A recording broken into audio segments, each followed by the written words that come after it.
Buenos días. Primera anomalía de la mañana. No me voy a estar quieto, voy a estarme moviendo, lo cual no suele ser muy habitual por la hora ni por el formato. El mundo del misterio, en muchas ocasiones, parece estar encajonado. Segunda anomalía, por entrecomillarla, el acento. Se darán cuenta que 2000 kilómetros más abajo es el origen del que vengo, isla de Tenerife, y pues voy a hacer lo posible por no fingirlo. Es una anomalía también muy extendida fingir el acento de donde uno viene, y no estoy por la labor, y entiendo que ustedes tampoco. Ustedes, vosotros, ahí lo van a empezar a notar. Y la tercera anomalía viene en forma de paquete y tiene que ver mucho con... ¿se escucha, verdad? Sí. Y tiene que ver mucho con el mundo de los aviones, que es lo que nos va a ocupar. Iba a decir las próximas 3 horas, por enfadar a Alexandra, pero nada, ¿cuánto tengo? Una horita, ¿verdad? Un poquito menos. Bueno, en menos de una horita intentaré condensar algunos de los grandes enigmas que tienen que ver con el mundo de la aviación y también del mundo de los aeropuertos.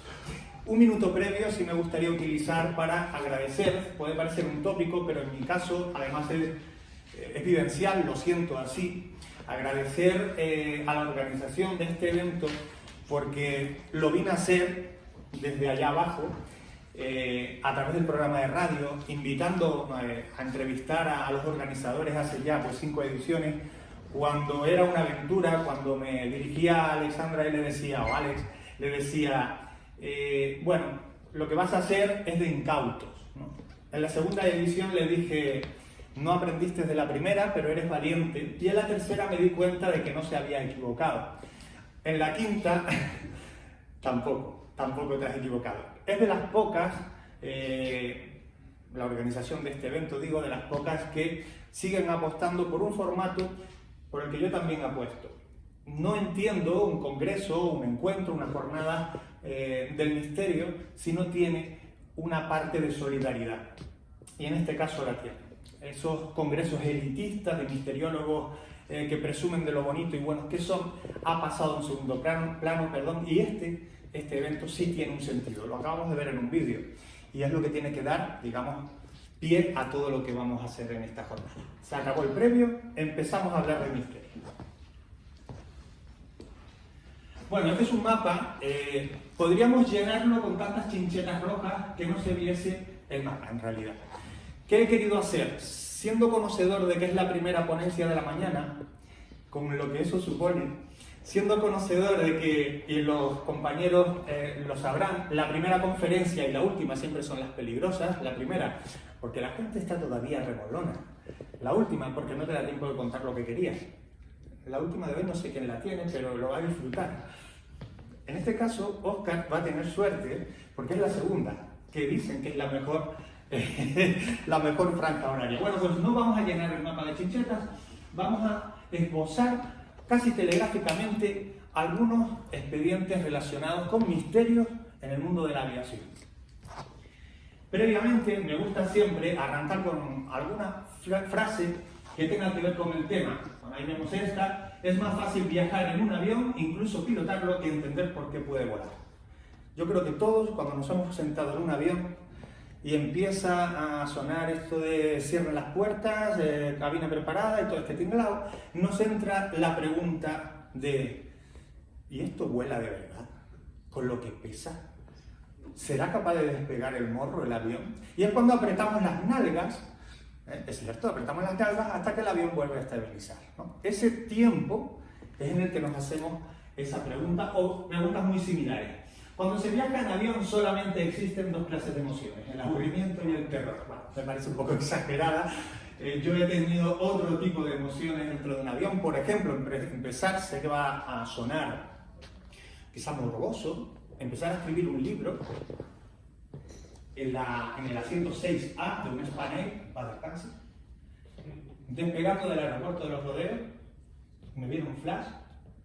Cojo un pedazo de papel, un folio que tenía en el equipaje de mano y empiezo a escribir el libro en ese aeropuerto, concretamente sobre una tragedia que ocurre en ese aeropuerto. ¿Suena morboso? Sí, lo es. No te preocupes. Yo creo que también. Otra frase, la pueden ver. Lo dice solo. Estas mías pueden sonar también como, bueno, tiene intención. Nunca he sentido el misterio tan cerca de mi nuca como cuando me sentí observado por un pasajero errante en el aeropuerto de Los Rodeos. Lo que les voy a contar después de ese aeropuerto más avanzado, verán ustedes que está recogido en esa frase. Y no es que yo directamente, en primera persona, haya visto a ese pasajero errante, pero el contacto con los testigos me ha llevado a vivir. Es una llamada que tuve y a partir de ahí, imágenes como estas, de aviones abandonados, a mí me empiezan a atraer. Es lo que me llama a este tema que estamos tratando esta mañana. Insisto, otros disfrutan con una isla con cocoteros y a mí me gustan estos paisajes y poderlos pisar en los casos que se pueden pisar. Tienen en común todas estas imágenes, digamos, el aspecto tétrico y el miedo que tenemos, digamos, integrado por volar. Cuando vemos un aparato de estos que nos hacen volar en este estado, entramos en un estado de ansiedad además, ¿no? Si ya estas imágenes, que sería cruel, las proyectamos dentro de un avión mientras está volando, podemos causar ahí una desgracia importante. Por cierto, hubo una época, voy a empezar con mis confesiones, en la que tuve la mala idea de cada vez que volaba, lo hacía con frecuencia porque ya sabes que en Canarias hay que volar mucho, cogía el libro de la tragedia de Los Rodeos y lo ponía en la mesilla del asiento para que la gente que pasara lo viera, ¿no? No era una cuestión de marketing, tampoco de maldad, yo creo que era una mezcla de las dos cosas que forman mi ser, soy así. Aviones abandonados al fin y al cabo, ¿vale?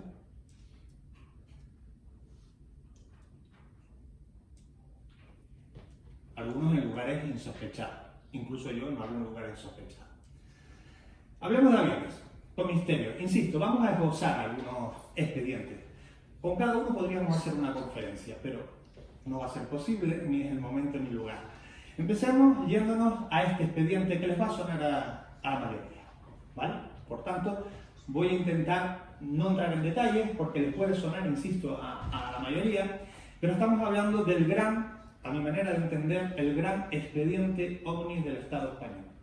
Estamos hablando expediente OVNI donde un avión, en este caso más de uno, se ven involucrados en ese expediente o en ese hecho en sí. Estamos hablando de una persecución de un platillo volante o de un objeto volador no identificado persiguiendo a un avión de pasajeros, a un avión que además se ve obligado en un momento dado a desviar su trayectoria. Su destino final era las Islas Canarias, pero volando a la altura de Valencia, insisto, no voy a profundizar demasiado porque es un expediente quizás demasiado manido y masticado, detecta como un objeto volador está a una altura no apropiada para volar, llegando en un momento incluso a entrar en un estado de ansiedad, la tripulación o el piloto especialmente de ese aparato, de ese avión, porque lo que él denomina ese vuelo o ese objeto no identificado, esas extrañas luces con forma cónica, se dirige en rumbo de colisión. Llega un momento en el que incluso, aquí tengo algunas pistas para que podamos ver, llega un momento en el que incluso el comandante, Javier Lerdo de Tejada, contacta con torre de control y le dice, oye, que esto lo sigo viendo. En torre de control no se detecta ese objeto, pero yo lo sigo viendo. Es más, lo tengo muy cerca. Hace una variación, sube el avión en altura y aquel objeto sube también, lo persigue. Para que ustedes entiendan, medio kilómetro de distancia entre un aparato y otro es nada en el mundo de la aeronáutica. 1 kilómetro es nada en el mundo de la aeronáutica. Se pasa en un bliplazo. Bueno, se hace un llamamiento, se solicita a un interceptor de la defensa, es decir, a un avión militar, que despega para ver qué está ocurriendo en el cielo. Y efectivamente nos vemos o nos encontramos que Fernando Cámara, el piloto de ese vuelo, de ese Mirage F1, el piloto encuentra esa luz. La persigue, desaparece, la detectan en otro punto, la persigue, desaparece y por tercera ocasión ese objeto volador se desvanece desapareciendo en dirección rumbo hacia el continente africano. Estamos hablando de un expediente que llega incluso a primeras instancias del gobierno. Se debate sobre ese expediente. La prensa ordinaria habla del expediente Manise. Insisto, se podría hablar mucho de él, pero nosotros vamos hoy a sobrevolar algunos expedientes, yo creo que interesantes. Santander, puede sonar, aquí estamos cerca, yo siempre digo Santander a 2000 y pico kilómetros, en este caso lo tengo al lado, me viene genial, ¿no? Bueno, sabrán de qué expediente les voy a hablar, del vuelo 502 de avión. Que a lo mejor en esta zona, en estas tierras, en estas latitudes, puede ser un expediente que esté más conocido, o sea, se haya extendido más la información, pero sí es verdad que para nosotros es el gran desconocido, dentro de toda la casuística OVNI que hay. Bueno, hablamos de la grieta del tiempo, ¿por qué? Porque un avión como este, en un momento dado, mientras está volando, mientras se desplaza, ya iba en dirección a Bilbao. Vamos a ponerle las pistas para que puedas... Bueno, esto es una imagen ilustrativa que hemos sacado de televisión, del programa Cuarto Milenio, un poco para que vean lo que ellos encontraron. Mientras está volando con dirección a Bilbao, desde Bilbao, cosa común por cierto, se comunica que no se puede aterrizar porque las condiciones meteorológicas no son las apropiadas y que el vuelo se va a desviar hacia Santander. En ese recorrido, que no es muy largo, que no es muy duradero, prácticamente a mitad de ese recorrido, el avión entra en una especie de nube, vamos a decir, sólida, densa, y ahí se pierde todo tipo de contacto con la realidad. Los aparatos electrónicos dejan de funcionar, insisto, un avión en pleno vuelo con su tripulación de pasaje. Deja de funcionar todo el aparatejo electrónico. No se sabe dónde estuvo durante ese momento, porque 15 minutos después, el avión aparece de nuevo en el punto donde se había integrado, en esas coordenadas donde había entrado en la nube. Durante 15 minutos no avanzó, no se desplazó, no estuvo. ¿Dónde estuvo? Es la pregunta. ¿Vale? Un avión que desaparece. Esa puerta, esa grieta con el tiempo, se repite no solo en la aviación, sino en los barcos y también en los coches. Podríamos hablar de un montón de expedientes, incluso de personas que andando, me salgo 30 segundos del tema, que andando por un sendero desaparecen y vuelven a aparecer incluso hora y media después en el mismo punto. ¿Qué quiere que les diga? Les voy a confesar algo, no me lo creo. Creo que son excusas de marinos borrachos cuando llegan a casa. Hay que justificar dónde he estado. Y esa sí puede ser una solución, que en algunos casos hemos encontrado la solución y fue esa. No en todos, lógicamente. Volamos, nos vamos lejos. Los clásicos al principio, digamos, ¿no? Los menos conocidos. ¿Por qué entra la aviación en este concepto? A mí me parece el expediente Bermudas, el tema de las Bermudas, de lo más horrendo y prostituido que hay en el mundo del misterio, en el mundo del insólito. Pero por horrendo y prostituido, me parece que tiene las grandes claves de lo que es el mundo del misterio. La esencia de aquellos que empezamos hace 25 años a descubrir el misterio fue a través de expedientes como este, como las Bermudas. ¿Qué pasa? ¿Por qué determinados barcos, que no todos, en determinadas épocas desaparecen, vamos a decir, en un hoyo que se abre en el mar? ¿Por qué aviones que van volando a una altura tan importante desaparecen a esa altura en el mar? ¿Desaparecen en el mar? Primer error, llamarlo triángulo. ¿Triángulo por qué? Porque hemos marcado 3 puntos. Bermudas, Puerto Rico, Florida. Si pongo 4 puntos ya no es un triángulo. Y lo puedo poner. Son puntos referenciales. ¿Por qué es un triángulo? Porque a alguien le dio la gana, efectivamente. Pero el concepto de triángulo ya es erróneo. A partir de ahí todo lo demás comienza a ser. Mire, estamos hablando de, en ese triángulo, estamos hablando de 2 grandes bloques de hipótesis o teorías de trabajo. La científica y la del mundo de la conspiración, que es la que me gusta mucho porque disfruto viendo la cara de aquellos que lo defienden, en algunas ocasiones de forma catastrófica. Los científicos, ¿qué se trataría? Posiblemente, lo preguntan, lo cuestionan, si es un campo electromagnético brutal. Una especie de imán que se abre ahí en el fondo del mar y atrae, chupa todo lo que pasa por ahí. Pero no es todo. Alguna vez, ¿y dónde están? ¿Y quién los ha reclamado? Y hay expedientes donde sí podemos hablar de misterios y otros donde podemos hablar de grandes paranoias cibernéticas. Burbujas de metano submarino, que debe oler rico que no, ¿no? Es decir, un gran pedo submarino que hace que eso, sí, tremendo, ya, no, eso sí es misterio, un gran pedo submarino. Trombas tornáricas, que suena como muy rimbombante, pero estaríamos hablando de una especie de remolino que atrae todo lo que sobrevuela por encima. Dicho sea de paso, si puedo evitar volar por esa zona, probablemente lo haga. ¿Y qué dicen los conspiranoicos? Que se trata de un experimento del gobierno de los Estados Unidos, fíjense, si lo pilla Trump ahora lo que puede hacer, que se dedica a hacer pruebas, vamos a decir, militares, de hacer desaparecer objetos. Esto sí lo hemos vivido en algunos grandes expedientes dentro del mundo del misterio, ese tipo de experimentos. Una puerta dimensional, base submarina, en fin, tecnología alienígena, ahí debajo hay unos señores extraterrestres, en este caso señores submarinos, que están esperando a ver quién pasa por ahí, tiran al suelo y lo abduce o lo sumerge. En este caso no sé cuál es el concepto acertado. ¿Quién cree de los presentes en la posibilidad alienígena en el Triángulo de las Bermudas? Nadie. ¿Quién cree en la posibilidad de alienígena en el aeropuerto de Hermosillo? Nadie. Bien, vamos por buen camino. Florida, Estados Unidos. El vuelo 401. Empezamos a hablar de la posibilidad de encontrarnos en el asiento de al lado mientras volamos a un señor o a una señora que en realidad no existe. Puntos suspensivos, existió. Y en este caso, un avión como este, comandado por estos tres personajes, pero quédense con la cara de los dos de las esquinas, ¿por qué? Porque si alguna vez vuelan, si se aparece alguien será uno de ellos dos. El del centro no quiere aparecerse. Dice que ya está bien y que se quedó a descansar. Pero estos dos sí. Este me cae bien. Yo lo llamo Don Repollo. Bueno, se llama Don Repo.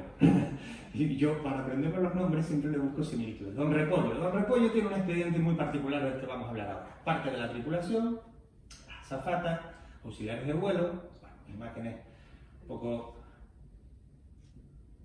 tétricas en este caso, ¿no? Del vuelo. ¿Qué ocurre con este vuelo? Despega y en un momento dado no controlan el avión. El avión comienza a dar un problema de vuelo.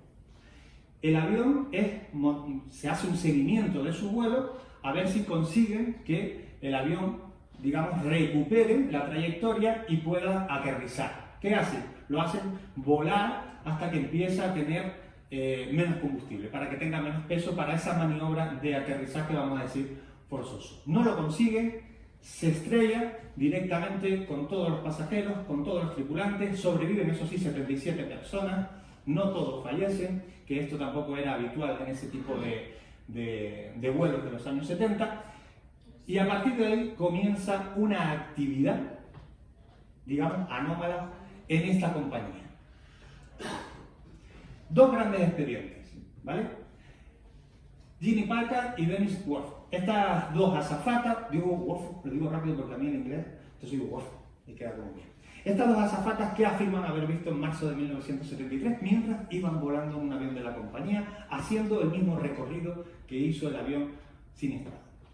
Pues lo que afirman ver es en la cocina del avión, en la pequeña cocina del avión, afirman ver a uno de ellos, con apariencia de persona física, o sea, lo confunden directamente. Pero el expediente llamativo de este vuelo, sin lugar a dudas, es el de Bob Repo, el de este hombre que tenemos a mi derecha. ¿Qué ocurre en septiembre del año 73? Mientras está volando el avión, bueno, mejor dicho, desplazándose por la pista para realizar la maniobra de despegue, una azafata colocada en su asiento para esa maniobra detecta que en primera clase, en las primeras líneas de asientos, hay un señor vestido de comandante de la aerolínea que no debía estar ahí, que ese asiento debería estar vacío. Inicia la maniobra de despegue, hay un momento en el que ya se puede levantar, se incorpora esta azafata, se acerca a ese señor vestido de comandante y le pregunta: ¿quién es usted? Este hombre, que ella confunde con algo físico real, no le responde. Ella llama a otra compañera, dice: mira, a ver si este maleducado te responde a ti porque a mí no me quiere hacer caso. Y no le responde. Y hay un momento dado en el que el comandante tiene que salir a identificarlo. Se da cuenta de que era Bob Repo, lo conoce. Momento en el que en el expediente se recoge, se desvanece. Flipante, en medio vuelo. Bueno, personas con cierta responsabilidad para manejar un aparato de eso, no sé si forma parte de la ley o no. Se saca un informe por parte de la aerolínea, es de lo poco que escribo así mucho porque creo que hay que leerlo textualmente. Los hechos extraños suceden siempre en aviones de la vía 11 de la empresa, de esa compañía aérea, incluso en los que alquilan a otras compañías, los que fletan otras compañías. Estamos hablando de apariciones espectrales o fantasmales, así lo reconoce el informe, ¿vale? Bueno, ahí lo puedo ver.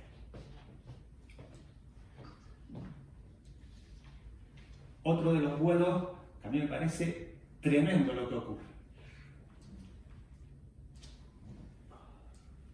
Perdón, vale, este es el recorrido.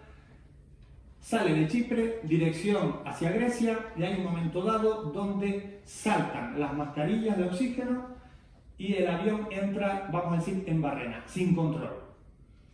Se sabe que durante ese tiempo intentaron controlar el avión, pero no lo lograron. Y despegan 2 aviones militares para escoltar ese vuelo que va sin rumbo. ¿Con qué instrucción clara? Si este vuelo pasa o cae o está por caer en zonas pobladas, la instrucción era clara: derribarlo, con todo lo que llevaba adentro. Lo escoltan y hay un momento dado donde los pilotos del F-16 se ponen al lado del avión, miran hacia la cabina y se dan cuenta de que allí lo que hay en un principio es a los comandantes como si estuviesen dormidos, desmayados, ¿vale? Siguen escoltando a ese vuelo y hay un momento en el que miran y de forma espectral lo que encuentran es a un pasajero errante, vamos a decirlo, difuminado, espectral, una especie de gas con forma humana, que identifican como que intenta controlar el vuelo. Y ahí comienza a alimentarse la leyenda de ese vuelo fantasma. Hoy en día podemos consultar un montón de archivos y en muchos de ellos se recoge lo siguiente: la muerte tripulaba el avión de este vuelo, el 522. Y se identifica que la muerte justo antes de estrellarse, que lo hizo, fue quien pilotó el avión o quien lo llevó a su destino final, entrar en barrena y caer. ¿Saben de cuál les voy a hablar aquí? Este es más reciente. Malasia, efectivamente. Ahí, de este vuelo. Se ha dicho de todo. Que se encontraron unos pedacitos de chapa flotando en medio del océano, que dónde está, que si esto fue un vuelo que los terroristas hicieron con el avión y todo. Hoy en día el mundo de la aviación está tan preparado, a pesar de eso hay algún expediente en el que el avión cuesta que aparezca, pero está tan preparado para localizar al menos una grapa del avión, que se me hace personalmente muy difícil creer que no se sepa dónde está este avión. Un avión como este, estamos hablando de un avión que despega con destino a Pekín y en un momento dado desaparece, punto, final, no hay más. Y empiezan a especular que si había sido un ataque terrorista, los terroristas se suben al avión, ocupan el avión y ¡pum!, lo hacen desaparecer. ¿Dónde está el avión? ¿Dónde hay algo? Influencia astral. Salen las teorías de es que la carta astral de ese vuelo, que me parece alucinante, ya decía que esto iba a ocurrir. Flipado no, flipante no, perdón, flipado. La carta astral lo decía, pero nunca hay nadie que saque la carta astral 2 días antes y diga, oye, que no despegue el vuelo, que la carta astral lo dice. Luego con el aeropuerto de los Rodeos le pondré el ejemplo de Marilyn Rosner, que me parece una personaje tremenda para lo bueno y para lo malo, pero vean ustedes lo que ella adelantaba de los Rodeos, de ese accidente. Bueno, material químico que volaba en el avión, que lo hicieron aterrizar obligatoriamente en una base militar de los Estados Unidos que hay en un islucho perdido ahí y que ahí lo tienen controlado. Bueno, 1000 historias que se han hablado de ese expediente. Y aquí es donde yo quiero llegar para relajarnos y disfrutar de nuestra estancia en los aeropuertos. ¿Por qué? Porque cuando nosotros vamos a coger un vuelo, difícilmente vamos a poder llegar media hora antes, subirnos, despegar, aterrizamos, y nos vamos a la calle. No funciona así. Tenemos que llegar al aeropuerto, hora y media, 2 horas antes. Allí vemos, vivimos, sentimos, nos agobiamos, de todo tipo de vida hacemos en esos aeropuertos. Y yo no sé ustedes, pero yo cuando voy a los aeropuertos siempre me he preguntado qué hay detrás de esa puerta o qué hay detrás de esa. Es verdad que cuando eso me ocurre en los hospitales o en otro lugar, me cuelo. Lo voy a confesar aquí, me cuelo, me suelo colar. En un aeropuerto no he tenido los arrestos, ¿qué dicen? No he tenido para colarme en una puerta de esa porque no lo cuentas, ¿no? Pero sí tengo curiosidad por lo que ocurre en estos lugares, donde hay tanto recoveco, donde se cuentan tantas historias, donde hay una capilla. Siempre me ha llamado mucho la atención de qué necesidad tengo yo de ir a rezar ahora antes de coger un vuelo. Mucha gente tiene esa necesidad, se los aseguro. O sea, curiosen, vayan un día a un gran aeropuerto, busquen la capilla y verán que dentro siempre hay, si está abierta, también suele pasar, mucha gente rezando. ¿Te pone nervioso? Sí, caray. O sea, luego yo voy a coger el mismo vuelo que ese señor que ha rezado, entonces pienso, pues, reza por mí. Viniendo a Logroño, bueno, me he quedado en Bilbao y fue curioso porque en el avión había un cura, pero un cura vestido de cura, como debe ser, ¿no? Y yo lo miraba y digo, en el momento que lo vea que se pone blanco o se pone a rezar, yo me empiezo a preocupar, ¿no? No lo hizo, al final vine con bastante más tranquilidad de la que esperaba. Los aeropuertos, esos lugares infinitos donde no sabemos interpretar ni el 95% de las cosas que ocurren a nuestro alrededor.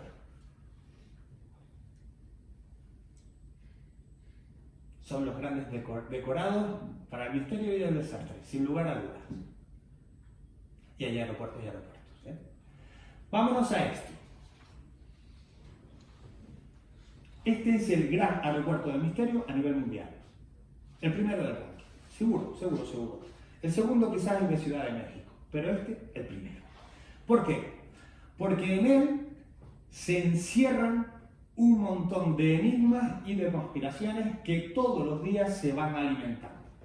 Aprovecho para decirle a la organización que cuando queden 10 minutitos me pongan mala cara, que es cuando yo empiezo a correr. Todavía está lejos, ¿verdad? Vale. Bonito es, pero luego están aquellos que se ponen delante y dicen, tiene forma fálica. Y yo fálico no lo veo. Y va a ser un chiste mal, pero como hay menores en la sala, poco falo ha visto. Fálico no es. Supositorio podríamos ver, si quieres, una lengua, no sé. Fálico no es. ¿Qué nos encontramos? Bueno, que este aeropuerto se gasta una millonada en hacerse moderno, en conseguir estar a la vanguardia del mundo de los aeropuertos a nivel global. Esa es la parte oficial, digamos, la parte que menos nos puede interesar. Y nos encontramos que jugando a Google, desde arriba, a sentirnos Dios, de religiones y de dioses, luego hablaremos o hablará Oscar, para sentirnos Dios, nos ponemos delante de la pantalla del ordenador, hacemos así con el dedo y decimos, aquí mando yo. Las pistas del aeropuerto de Denver. Y hay alguien que dice, aquí hay una esvástica. Bueno, la hay. Igual que hay un triángulo de las Bermudas, aquí hay una esvástica, bastante más clara que el triángulo, por cierto. Y ahí empiezan las teorías de las conspiraciones con el mundo de los vuelos y de los aeropuertos. Este caballo tan guapo, entrecomillado o todo lo que quieras, también está en el aeropuerto. Es decir, tú te vas a coger un vuelo, relajándote, te lo vas a disfrutar y te encuentras a este buen amigo ahí. ¡Pum! ¿A cuántos de los presentes, sinceramente, no le vamos a mirar como una persona rara? El raro está aquí. ¿Les gusta este caballo? 2. Bueno, siendo 2 igual pueden ser raros, ¿eh? Siendo 2, bueno. ¿Quién es este buen caballo? Pues se llama Mustang, pero lo llaman Lucifer. Pues este buen caballo, esta obra escultórica que tiene 10 metros, está ahí en el aeropuerto para recibirte. ¿A dónde vas? A coger un avión. Toma, pum, a Lucifer, que hay quien dice que es uno de los caballos de los jinetes de la Apocalipsis. Por cierto, por si les sirve, esta noche a las 2 de la mañana, cuando se levanten porque dan ganas de hacer pis y van a oscuras por el pasillo, acuérdense de Lucifer. Y nos encontramos esto que está aquí, ¿vale? Esto que está aquí es una placa que ponen los masones, digamos que es una cápsula del tiempo para que en el año 2000, no sé si voy a errar, 24, creo, recordar, quien lo abra allí pues vea lo que pone la cápsula. Y hay quien dice que esta losa se puede levantar y es una puerta a una sala subterránea donde se reúnen los masones. Es un gran templo masónico. Que por eso se retrasó. Ojo, luego no vayan mañana diciendo, mira, Juanca lo que se cree. No, digo que lo que cuentan es esto. Que por eso se retrasó la construcción, la remodelación del aeropuerto. Que ahí debajo hay un gran templo masónico. Pero algunos se atreven a ir más allá, que no es masónico, que es Illuminati, que por cierto muchos lo mezclan.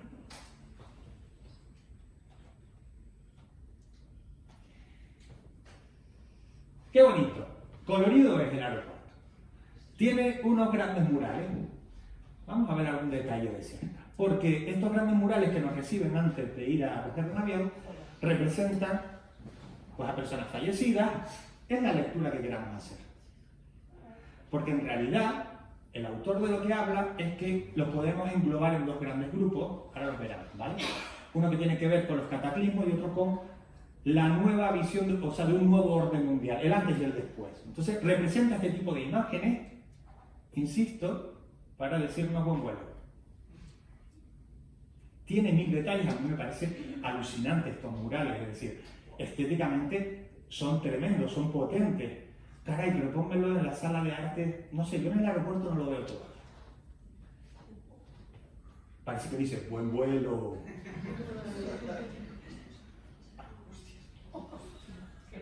Espera, que ahora viene uno que les va a gustar mucho. Que sí, que representa, quiere decir otra cosa el autor, pero está en el aeropuerto, ¿no? Estamos hablando de 4 murales, como les decía, en paz y armonía para la naturaleza y los niños del mundo sueñan con la paz, ¿no? Son los títulos principales genéricos de esos murales, de ese nuevo orden mundial del que les hablaba, en fin. Aquí también entran miles de conspiraciones relacionadas con esas imágenes. Y nos encontramos con este buen muchacho. También está ahí, Don Gárgola. Aquí me voy a acercar porque les voy a poner 2 segundos de sonido. Porque Don Gárgola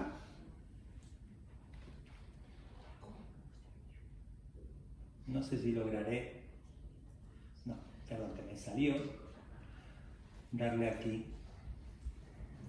A ver si podemos darle. Ah, ya lo tengo, perdón.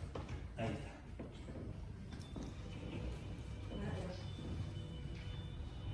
Está en inglés. Eso está ahí en el aeropuerto.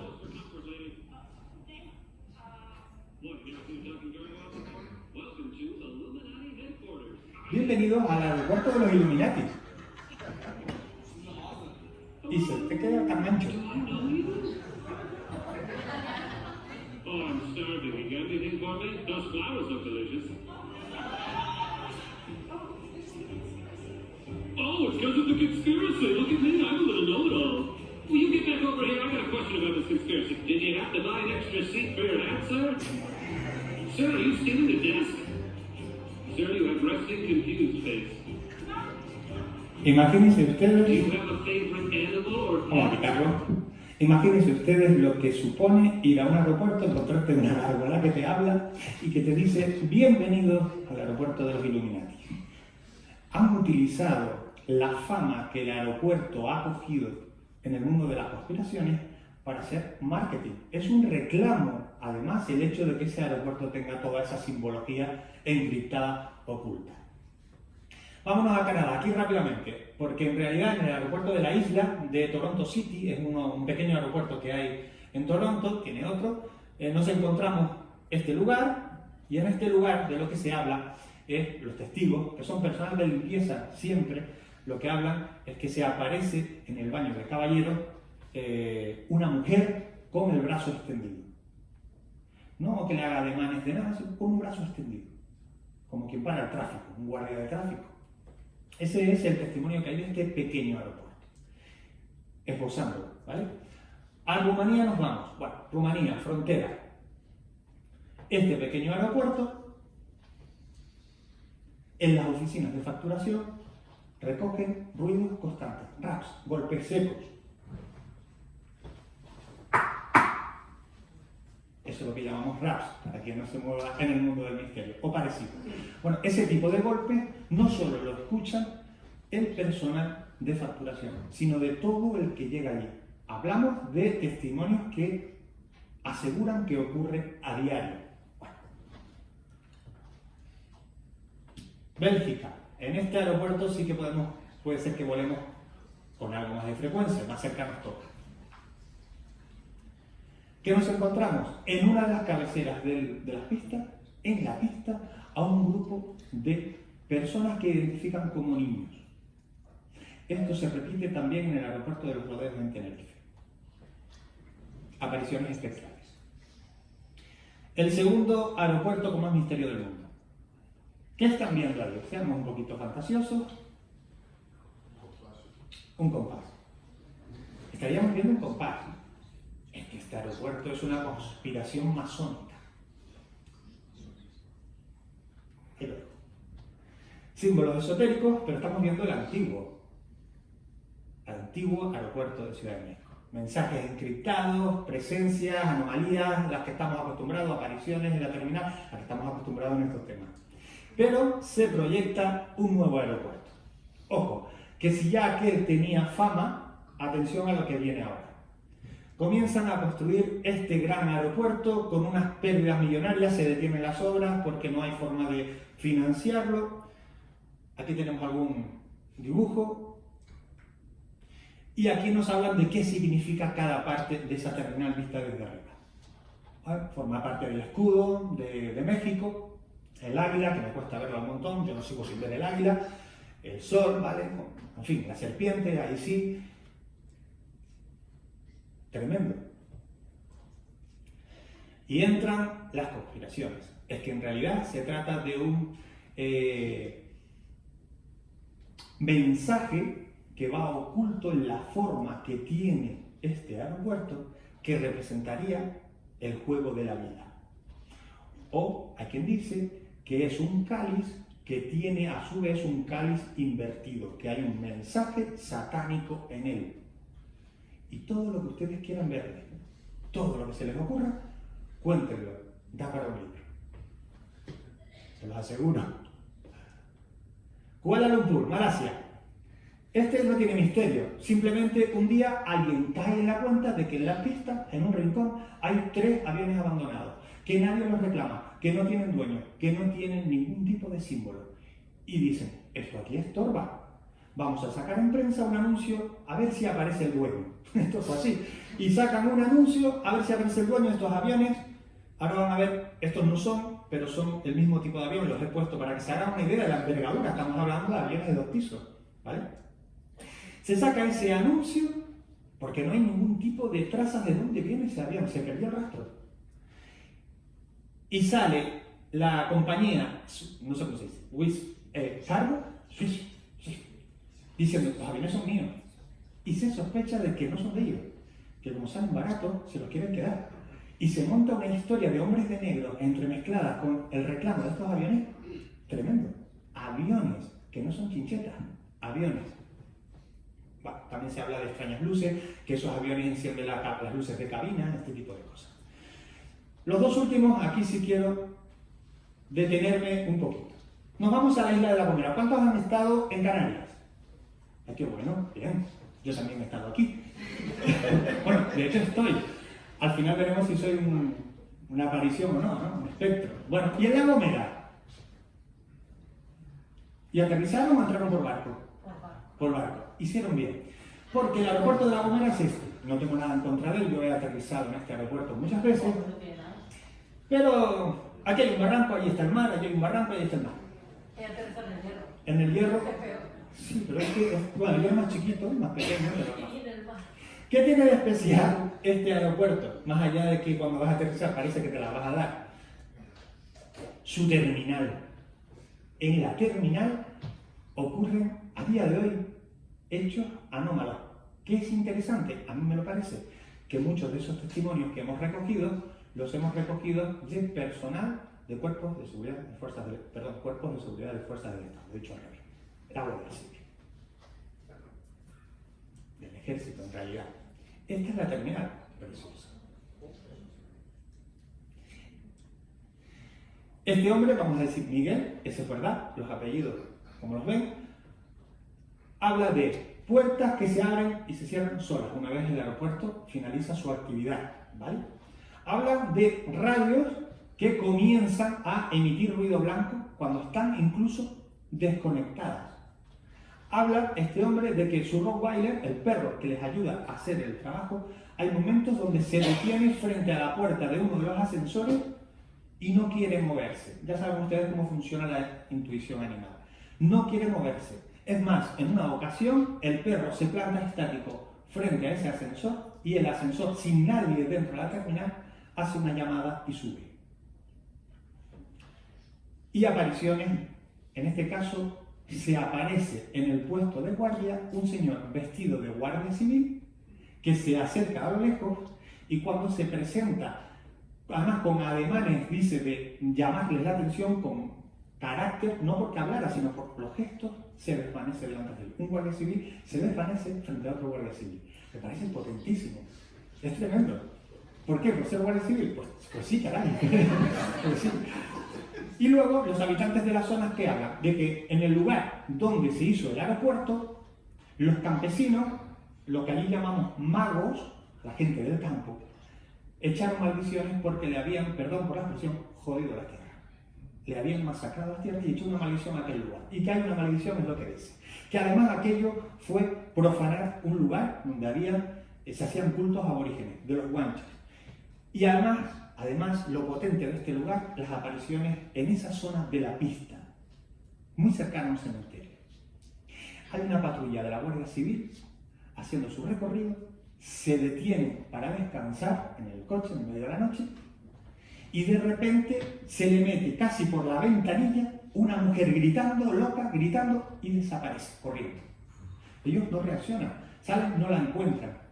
Unos días después, contando la historia en el pueblo, en Alájero,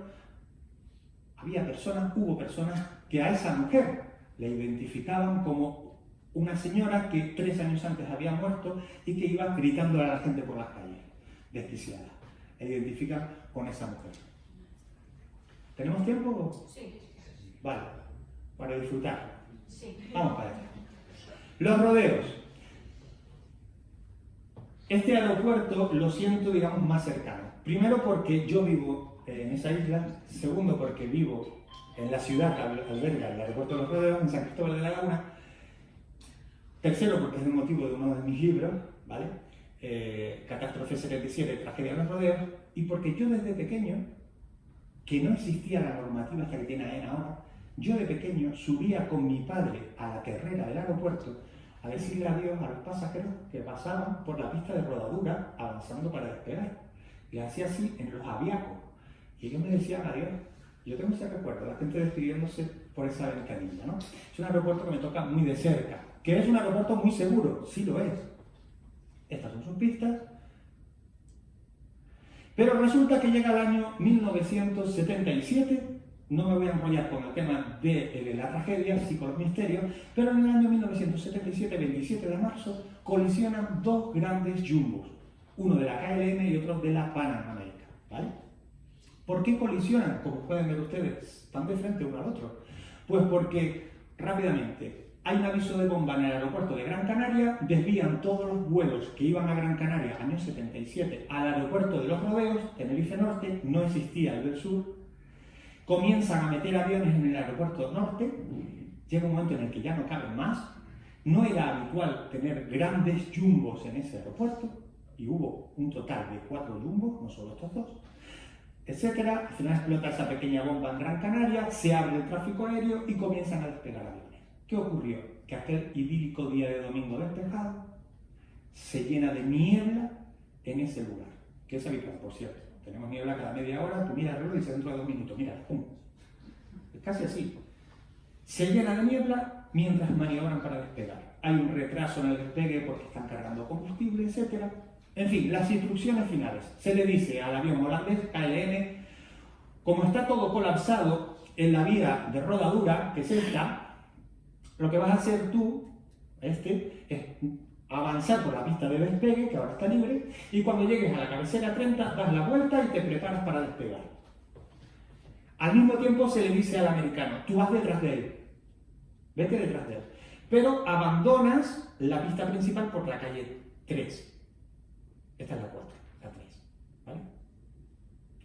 ¿Qué ocurre? Que mientras este ya estaba colocado aquí para despegar, esperando que le dieran instrucciones, este llega a la 3 y dice, caray, es que yo no puedo girar el avión aquí, este ángulo no es normal para un gran jumbo, esto no lo puedo hacer. ¿Habremos entendido mal? Yo voy a salir por la 4. Y mientras está por aquí avanzando el avión, para salirse por la 4 y que este pueda despegar, se comunica por radio, yo tengo las grabaciones de las cajas negras, todos los sonidos, bueno, esto daría para una conferencia solo eso, preparado para despegar, lo voy a decir muy coloquialmente, y el comandante de KLM no es que entendiera preparado para despegar, él entiende que le han dicho despegar, y despega, y el otro sigue de frente a la misma pista. Y llega un momento en el que 90 segundos antes, ya entre la niebla que hay, algo ven. 9 segundos antes es cuando se ven.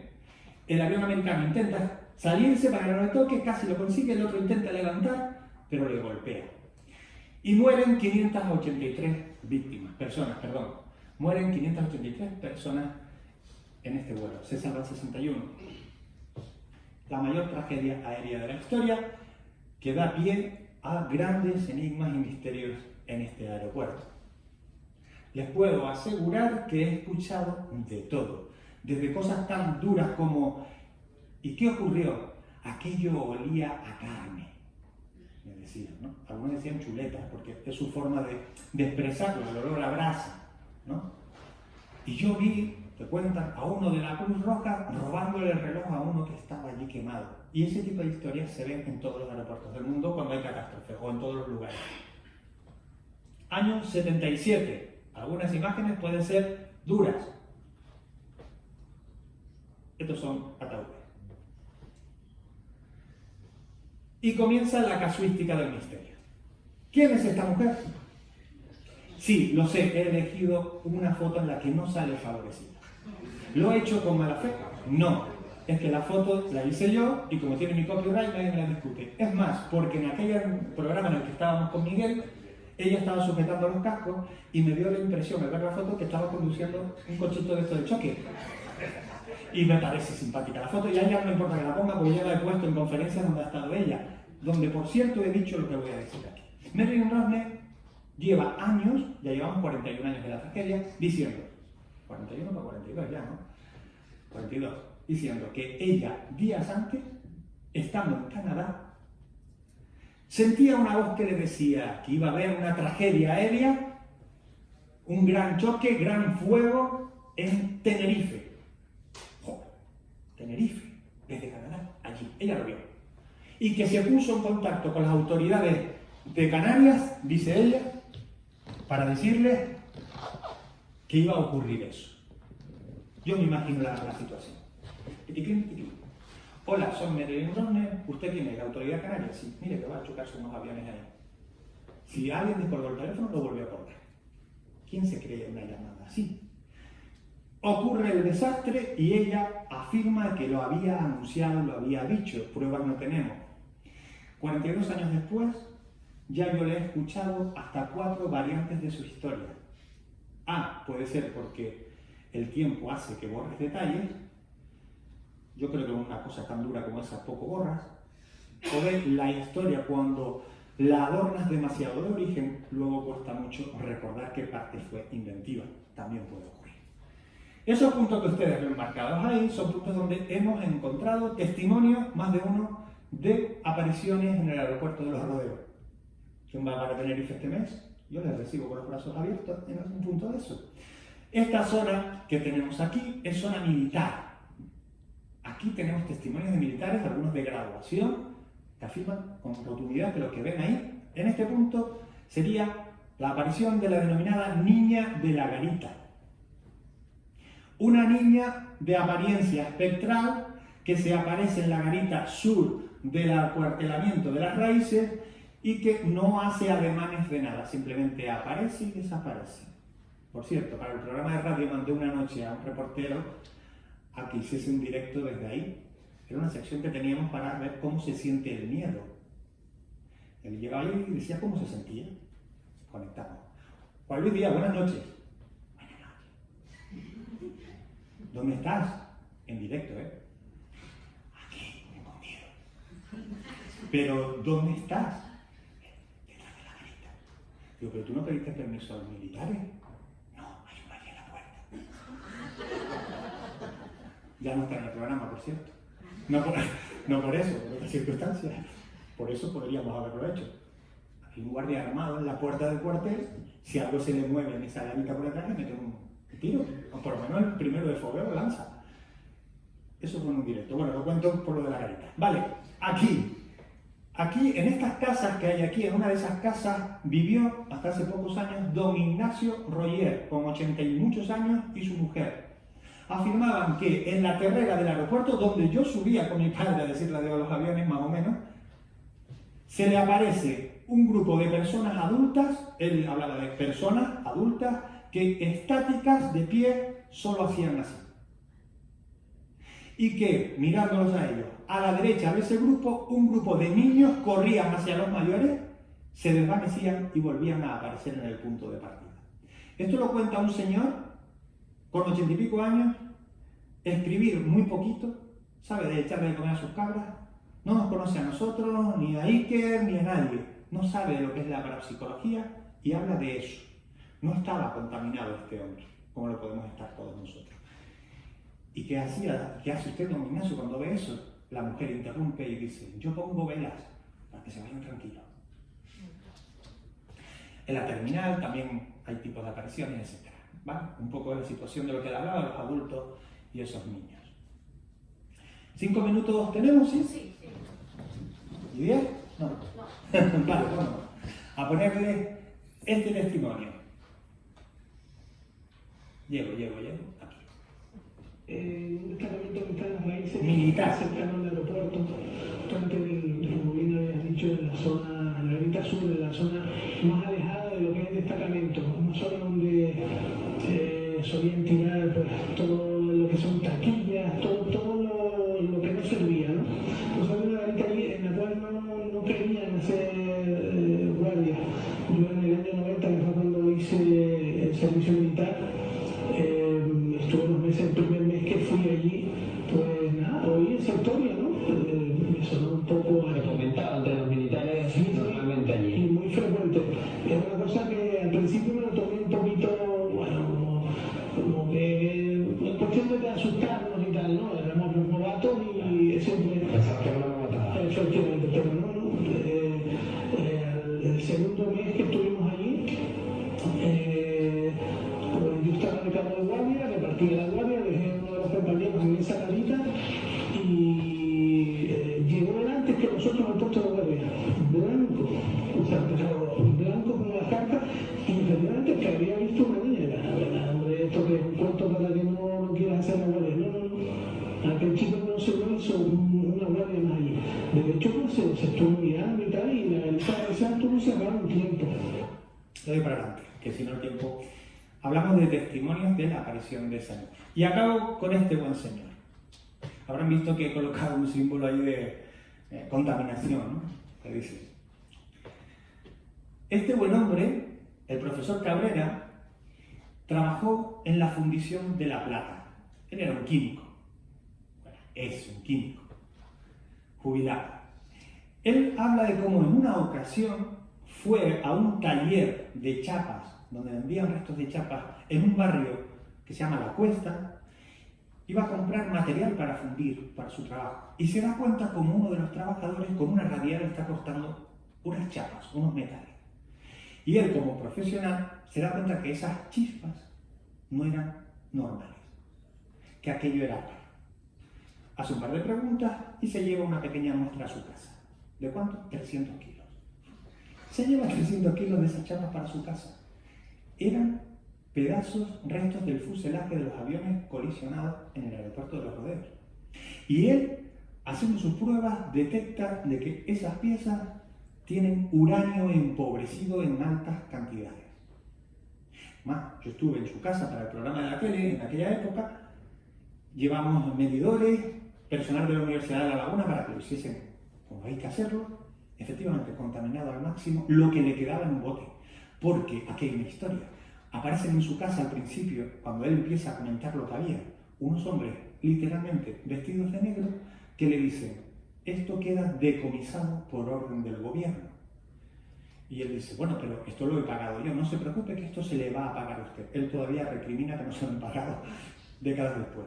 Se lleva ese material, lo decomisa, recala en Península, dicen que viaja a Estados Unidos, se le pierde el rastro de ese material y él se queda con una muestra en un bote. Nosotros vamos con el programa de la tele, lo grabamos, pasamos el medidor, da contaminación y lo siento, hemos fastidiado la vida al hombre, han llegado y se lo han decomisado también. Haciendo pruebas en las pistas de rodadura del aeropuerto, todavía hay contaminación de uranio empobrecido en las pistas. Pequeñas cantidades, pero lo hay. No son tres, uno. Solo para decirles esto, les voy a pedir 3 minutitos, finales. ¿Se han aburrido? No. Bien. Esto que están viendo es el mapa de los aeropuertos españoles. Verán que en verde están los rentables y en rojo los no rentables. Sí, lo sé, el de Logroño es no rentable, ya que lo sospechaba. ¿Por qué pongo esto? Por esto. Estos aeropuertos tan modernos, tan bonitos, Salamanca, el de Huesca, bueno, el de León, no contemos, el de Hermosillo lo he puesto, también está el de Burgos y otros tantos, son aeropuertos denominados no rentables. No es lo mismo un aeropuerto con fantasma que un aeropuerto fantasma. Es otra forma de entender el concepto fantasma dentro del mundo de los aeropuertos. Si estos temas les interesan, bueno, pues siempre hay libros que pueden parecerles interesantes sobre este tema. En el caso de los rodeos, pues ahí lo tienen, el Catástrofe 77, que está al fondo por si alguien luego lo quiere tener. Si no hay preguntas, sí. ¿Podemos hacer un par de preguntas? Yo estoy dispuesto, yo no me voy hasta el lunes a... ¿Alguien se ha quedado con alguna duda o quiere que... ¿Alguien va a volar este mes? Por animar, le digo, por quitarle hierro al asunto. Va a ser que no. Anda, que si la haces en junio, pues imagínate que viene Claro, el programa en junio sí. Bueno, en junio vuelvo y les cuento algo sobre Agoncillo, que seguro que si rascamos, yo no sé los riojanos, yo de Agoncillo, es verdad, honestamente poco he rascado, pero seguro que sí. Vale, espera un momentito. Pero hay una detrás también. No sé en qué orden habéis levantado. No lo sé. Vamos a darle, pues, que se visita. Apareció un Omni en el Agoncillo. Sí, de hecho, eso quería hablarle, porque lo grabó un amigo mío desde su casa, desde un piso en Los Lirios, ahí. Y le interesan estos temas de ufología y pues ahora ya no vive ahí, pero hay un par de cosas que le pasan muy extrañas. La primera, pues que su piso estaba orientado hacia la base militar de Agoncillo y obviamente el aeropuerto, que están juntos. Y él grabó un vídeo de objetos moviéndose, ¿no? Supuestos UFOs, y el cual, de hecho, envió a varios canales a ver dónde se lo podían publicar, y en uno de Latinoamérica lo sacaron y, de hecho, pues que dijeron claramente que el vídeo no estaba manipulado, que no tenía ningún tipo de retoque y que era un vídeo original. Y para terminar ya, pues la segunda cosa tan heavy que le ha debido pasar, ¿no? Pues que de repente dice que un día él vivía en el tercero, una casa de 4 plantas ahí, en Los Lirios. Y dice que un día, en cuestión de 5 minutos, que se formó una capa de nubes a 2 metros por encima de donde acaba el edificio, pues que no voy a decir nada. Lo que pasa es que no, creo que duró poco tiempo porque no creo que le diera tiempo a grabarlo, pero... Las anomalías lumínicas o anomalías OVNI, vamos a llamarlas, relacionadas con los aeropuertos, está muy extendida. Sí es cierto que ahí tenemos que cribar con mucho, no digo que estos expedientes no hayan ocurrido así, estoy convencido de que sí, pero sí tenemos que ser mucho más, digamos, disciplinados a la hora de analizarlo. ¿Por qué? Una cosa es evidente, es un lugar donde, o en unos más que en otros, despegan y aterrizan aviones o sobrevuelan aviones de aeropuertos cercanos, como por ejemplo, pues en Madrid, en Salamanca, hemos recogido testimonios de luces extrañas que sobrevuelan a gran velocidad el aeropuerto de Salamanca, que tiene muy poco tráfico. Y se sabe que en muchos casos se refieren a vuelos de Madrid, vuelos de aproximación, que están muy cerca. Este tipo de cosas hay que descartarlas. Una vez descartadas, sí es verdad que nos encontramos movimientos inteligentes o actitudes o comportamientos inteligentes en este tipo de objetos. A mí los que me llaman especialmente la atención, relacionados con aeropuertos, sobre todo cuando hablan de movimientos rectilíneos, o sea, que trazan ángulos rectos, ese tipo de expedientes me atraen más. Dicho lo cual, reconozco públicamente, porque así lo hago siempre también en el programa de radio, que a mí la ufología personalmente no me atrae en sobremanera, no es uno de esos temas que más me atraen del misterio, pero que sí tiene escenarios tan potentes como Agoncillo, porque además el hecho de que sea un aeropuerto con poca actividad que tenga este tipo de fenómenos lo hace el expediente mucho más atractivo y te entusiasma más investigarlo, ¿no? Sin duda. Sí, una cosilla, porque has comentado que tenías las grabaciones del accidente, de los rodeos, y hay una cosa que se suele decir, y bueno, confírmalo, porque si tienes las grabaciones, se dice que el piloto holandés, Jacob van Zaten, no prestó atención, tal como comentas, sino que se dice que él tuvo algo así como una especie de síndrome de prisa, que a él le dijeron espera todavía, pero él, por una serie de cuestiones de tiempos de servicio, que al parecer son muy estrictos en Holanda, decidió, contraviniendo esa orden, arrancar el avión y lanzarse a despegar. Efectivamente, lo que ocurre con el KLM, el avión holandés, ocurre lo siguiente: ellos tienen un cupo de horas para tener el avión volando. Si ese cupo se rebasa, está obligado a quedarse en tierra y a alojar no solo a la tripulación, sino a todo el pasaje en hoteles, con todo lo que supone de retraso y gasto para la aerolínea. El comandante Van Zanten decide en un momento dado, decisión acertada o no, aprovechar el tiempo de espera para llenar de combustible el avión, llenarlo, y así no tener que hacerlo en Gran Canaria y perder más tiempo. Eso es una decisión acertada en condiciones normales, pero en este caso no, porque el avión pesa mucho más, necesita más pista para rodar y por eso no pudo levantar el vuelo antes de colisionar. Y es cierto, el comandante Van Zanten es para mí el responsable del accidente de los rodeos, por lo menos en primera instancia. Hay otros responsables, pero él es el primero. ¿Por qué? De él se dice que era un soberbio, lo era. Hemos podido recoger testimonios de personal que trabajó con el comandante Van Zanten y no dicen que fuese un soberbio, pero que sí que era un hombre a quien no se le discutían las decisiones que tomaba. Él estuvo muchos años de instructor de vuelo, no había cogido un avión, eso no supone un problema. Estando ya para despegar, en las grabaciones se escucha esa conversación en la que él decide despegar el avión o empezar la maniobra para despegar y su copiloto le dice todavía el pan está en pista. Y él básicamente, muy coloquial se los digo, hizo así como y siguió. Es decir, ignoró las instrucciones de su copiloto, que sí sabía o sospechaba que Panam seguía en pista.